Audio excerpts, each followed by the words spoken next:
speaker, ladies and gentlemen, that we're going to call to the podium is the Honourable Minister of Mines, Mine Mineral Resources of the Republic of South Africa. Let's put our hands together in welcoming Honourable Susan Shabangu.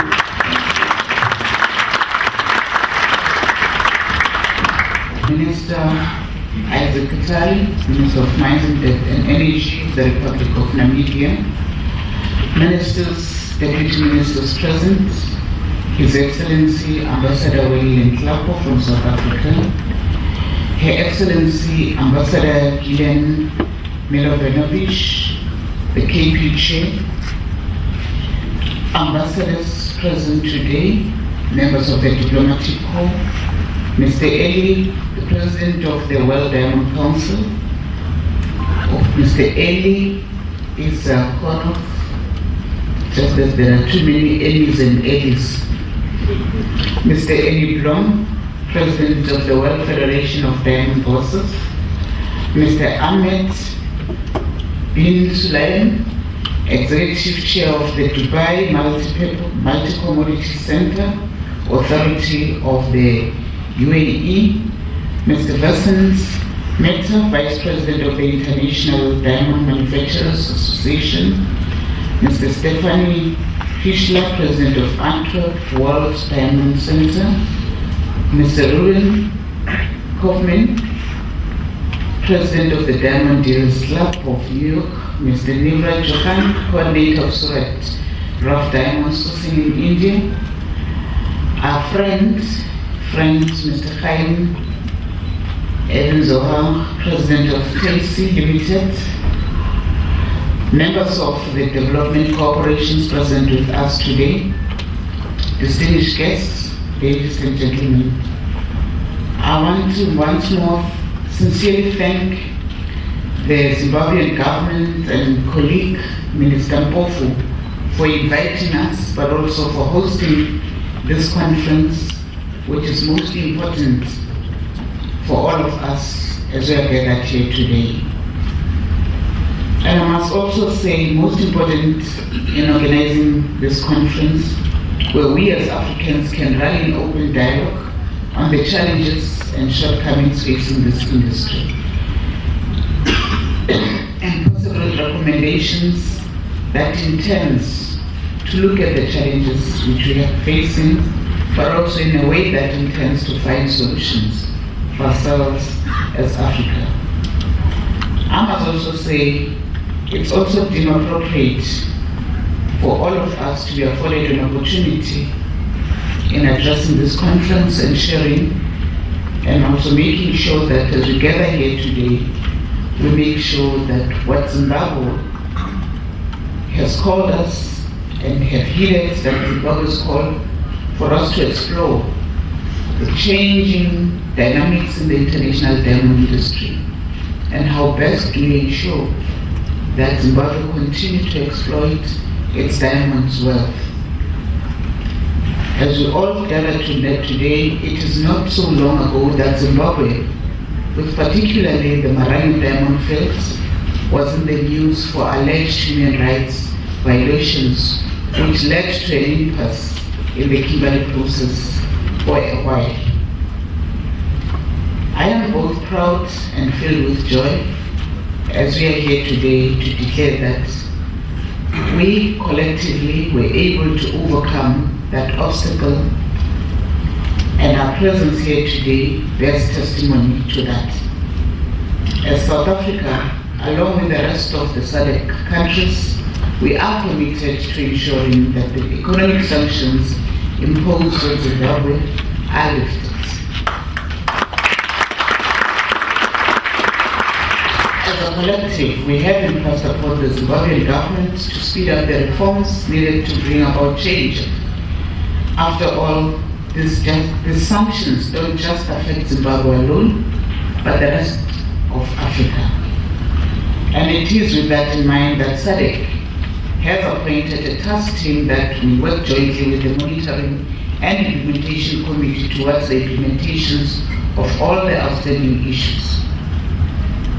On this occasion today, it presents a number of opportunities for Zimbabwe across the entire diamond value chain, which entails encouraging integration between producers and beneficiaries by sharing value realized from selling polished diamonds, establishing diamond beneficiations and jewelry hubs or export processing zone. These are some of the opportunities that can be explored, but of course, they may need a substantial amount of capital to get them off the ground. After all, this industry requires a substantial amount of capital and financing, which is vital to the downstream industry's very existence. This is because of the coalescence between the costly nature of the industry's raw material, equipment, and the time-honored persistence by the main rough diamonds producers for their clients to pay cash on delivery. In addition, no substantial trading and cutting business can flourish without a supporting banking environment, and many of the trade practices have evolved around and the services and requirements of specialized diamond banks. When entering into a new industry and while learning the ropes, partnerships with key industry players is essential in order to study how other countries have managed in such a short space of time to conquer the industry. One such key industry player is India, which recently hosted the World Diamond Congress. India's diamond industry, which is estimated to grow by an average of 10 to 15% each 1,000 people, making it the largest cutting hub by value and numbers of employees. Last year, the country's imports of rough diamond rose from 24.5% to 149.8 million carats against a year earlier on, and exports and polished diamonds witnessed a surge of 28% to 59.9 carats. And the major factors for India's success in this industry can be attributed to the following: favorable financing terms from banks, with lowered the financial burdens on diamond traders as raw material costs are a major cost driver in major diamond cutting and polishing. Extensive use of modern manufacturing techniques and equipment, which further drives down the cost of production, with zero taxes on rough. And as we speak today, these are some of the areas which has made India a success story. As we're gathering today, it presents a great opportunity to explore and develop partnerships that are vital in building and strengthening the diamond industry. The industry has played a major role in the development of many countries, especially developing jurisdictions. In Southern Africa, part of Africa, many of you will be aware that South Africa's economy grew through, amongst others, the contribution of diamond industry. Other countries such as Botswana and Namibia have benefited immensely from the same industry. The region is indeed blessed with the endowment of this interest zone. The challenge is to ensure that we maximize the benefits emanating from the exploitation of this rare commodity that is mined from a source that has a finite lifespan. Accordingly, we need to ensure that the diamond resources of regions are exploited in a sustainable manner, which ensures that future generations benefit from exploitation of this commodity. To that end, both business and government should work together towards strengthening linkages of mining with other industries, such as upstream and downstream value addition, technology, services and manufacturing, to ensure sustainable mining beyond a hole in the ground. This is what South Africa seeks to achieve through the broad-based economic empowerment charter for the mining industry, the euro debt crisis, low demand in China, and low economic growth in the United States of America. It is imperative that stakeholders in the industry should continue to explore ways of ensuring that demand of diamonds is increased and the use of diamond is diversified. It is said that 80% of the mined diamonds every year are utilized by different industries and are very essential components when you speak of industries. We all acknowledge the important role diamonds plays in everyone's lives. They are important tools in designing concrete, eyeglasses, computer chips, ceramic stones, and even other gems. They can be used in blades, in critical surgery, heat spreaders, and for other special purposes. When thinking of diamonds, let us not limit ourselves to mining it, simply for catering to the jewelry industry as I've indicated.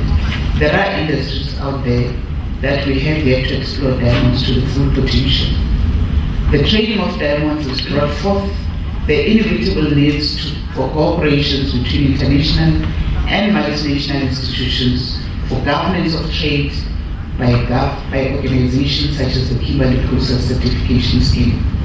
This international effort has succeeded to rid diamonds industry of negative stigmatization and provided conditions for uninhibited trading that conforms to international acceptance trade conditions and ensures that the glitter of diamonds is worn throughout the world without guilt or shame.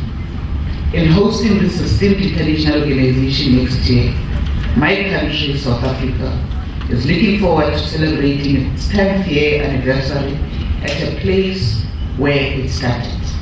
This also provides a great opportunity for participants on the success and reflect on its shortcomings with a view of finding lasting solutions.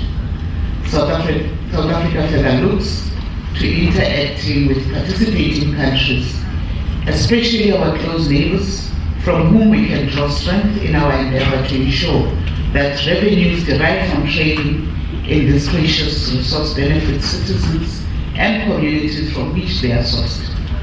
In this regard, Africa must show a greater determination to ensure that the sheen of diamonds shines and illuminates the life of a child in the remotest village that has no access to basic amenities such as electricity and running water, than for it to be seen as a curse and catalyst of conflict.